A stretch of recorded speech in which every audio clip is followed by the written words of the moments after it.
Bienvenue sur Island Answers, où je réponds à vos questions sur les cyclones tropicaux, les pratiques d'alerte et tout ce qui vous vient à l'esprit concernant ces tempêtes. N'oubliez pas d'aimer et de vous abonner pour ne rien manquer. La saison cyclonique est un terme fréquemment utilisé tout au long de l'année, mais quand a-t-elle lieu? La saison cyclonique officielle à Maurice s'étend du 15 novembre au 15 mai. Cependant, la période la plus active pour les tempêtes tropicales et les cyclones se situe généralement pendant l'été et l'automne de l'hémisphère sud, de mi-décembre à mars. C'est à cette période que les températures de surface de la mer sont les plus chaudes, fournissant l'énergie nécessaire à la formation et à l'intensification des tempêtes. Le calendrier de la saison est dicté par la situation géographique de l'île dans le sud-ouest de l'océan Indien. Les cyclones tropicaux ont besoin d'une température de l'eau d'au moins 26,5 degrés Celsius pour se former et se développer.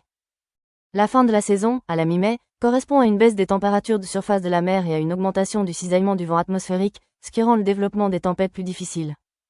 Cela donne au service météorologique mauricien un délai précis pour être en état d'alerte maximale et aux résidents de mettre en place leur plan d'urgence.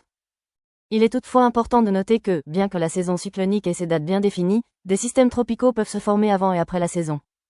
Il est donc judicieux de surveiller les tropiques tout au long de l'année, au cas où. Je surveillerai le bassin toute l'année et vous informerai lorsque de tels phénomènes se produiront, comme pour Awo et Blossom, qui se sont formés bien en dehors de la saison cyclonique. Voici les réponses à vos questions sur les cyclones tropicaux, Island Answers. Merci de votre visite. Si vous aimez ces vidéos questions-réponses, n'hésitez pas à les aimer et à vous abonner à la chaîne. À bientôt pour la prochaine.